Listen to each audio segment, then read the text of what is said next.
ዘሐጉስ ብስራት አቢ እና ቲቲ ተመስገን አምላኽ።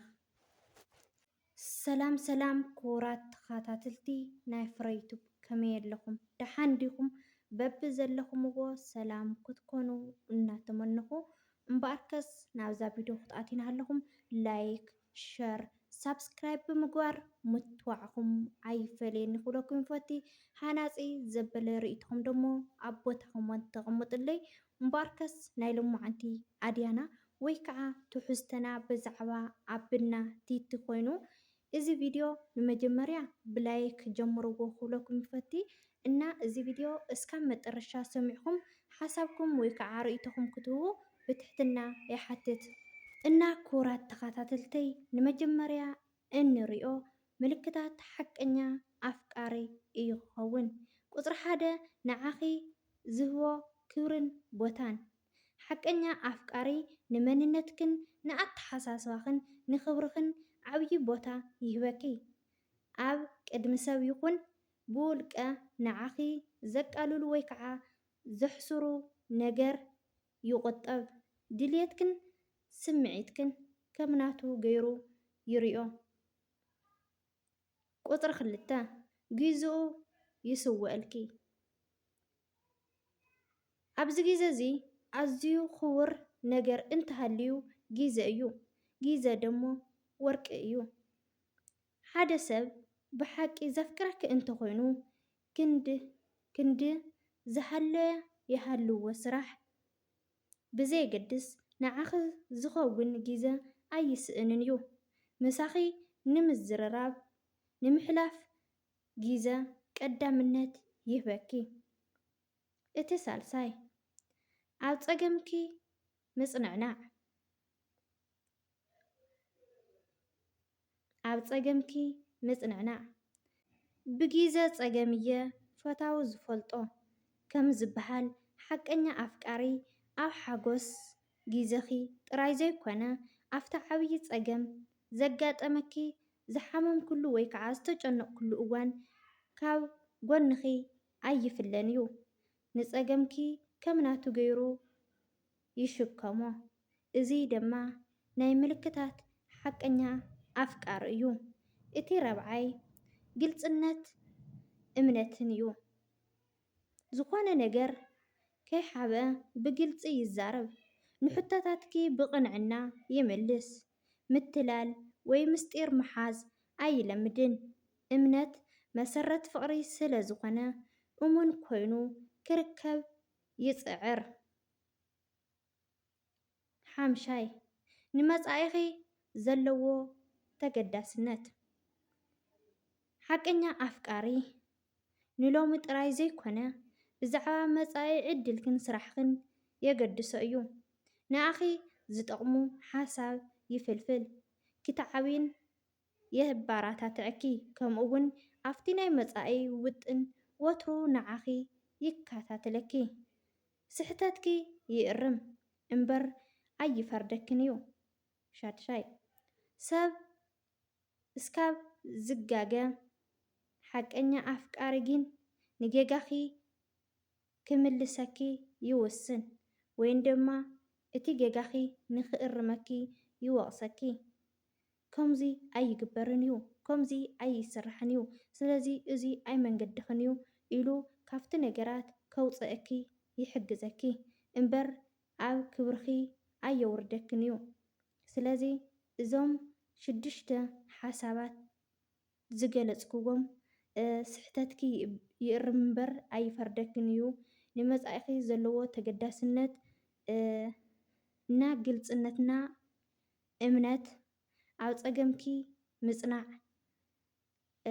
ግዚኡ ምስዋዕ፣ ከምኡ እውን ንዓኺ ዝህበኪ ክብርን ቦታን ዝብሉ ነዚኦም ብምክንያት ገሊፀዮም እየና ነዚኦም ምልክት ሓቀኛ ኣፍቃሪ እዮም ክኾኑ ዝኽእሉ ማለት እዩ። ክቡራት ኣሕዋተይ እናተተጋግየ ደሞ ኣብ ቦታ ኮመንት ሓሳብኩም ወይ ከዓ ርእይቶኩም ክተቕምጡልና ትኽእሉ ኢኹም እና ክቡራት ተኸታተልተይ ብዛዕባ ኣቢና ቲቲ ዝቐፅል ኣቢለ ሓሳበይ ወይ ከዓ ርእይቶይ ክህብ እየ ማለት እዩ። ስለዚ ኣቢና ቲቲ ኣብ ዝሓለፈ ቪድዮታቶም ርኢኹምዎ እተኾንኩም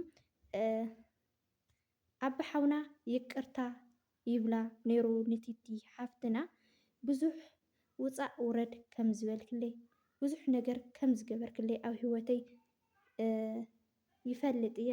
ስለዚ ኣብቲ ዝሓለፈ ነገር ተጋጊአ እየ ይቅርታ ግበርለይ ኢልዋ ነይሩ።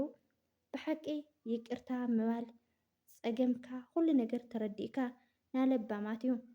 ይኹን ዳኣ እምበር ከምቲ ዝሰማዕኹምዎ ወይ ከዓ ዝረአኹምዎ ቲቲ ሓፍትና ይቅርትኡ ክትቅበሎ ኣይከኣለትን እያ።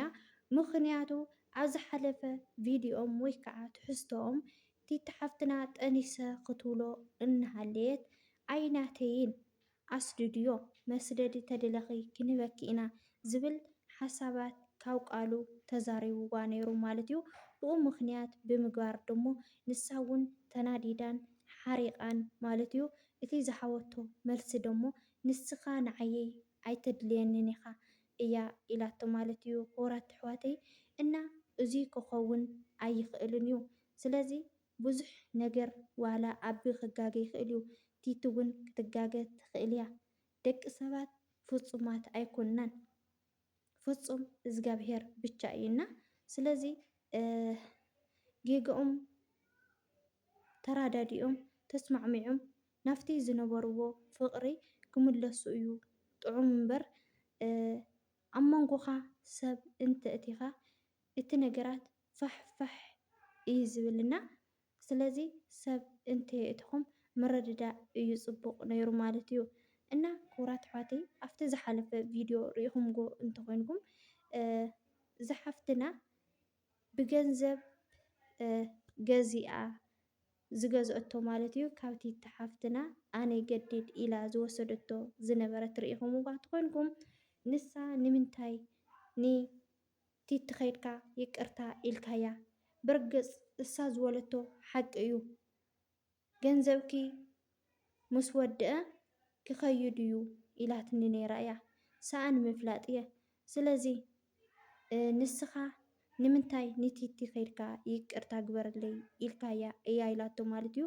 ይኹን ዳኣ እምበር ንሱ እውን ይቅርታ ብምባሉ ጌጋ ኣይውልን እዩ።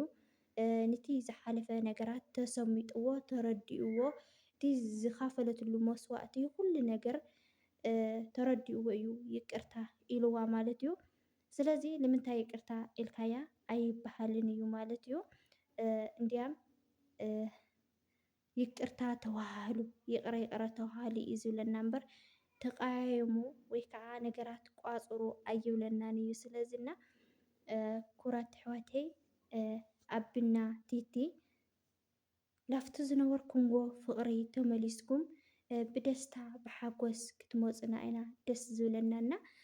ክቡራት ተኸታተልተይ እዚ ቪድዮ እስካብ መጨረሻ ሰሚዕኹም ሓሳብኩም ወይ ከዓ ርእቶኹም ክትህቡና ደሞ ብትሕትና ንሓትት። ብሓቂ ይርድአኒ እዩ ረመዳን ምስቲ ምዃኑ ብጣዕሚ እየ ዝጠፍእ ዘለኹ ኣብ ሰዓት ቪድዮ ክለቅቕ ኣይከኣልኩን እየ እና ካብ ሎሚ ደሞ ብዝተኸኣለኒ መጠን ክመፀኩም እየ ማለት እዩ። ክቡራት ተኸታተልተይ እና ነዚ ቻናል ሓደሽቲ ዝኾንኩም ላይክ፣ ሸር፣ ሳብስክራይብ ብምግባር ምትዋዕኹም ኣይፈለየኒ ከም ናይ ቀደምኩም ክብለኩም ይፈቲ። ዝነበረና ፀንሒት እዚ ይመስል ነይሩ። ባይ ባይ፣ ፈትወኩም እየ።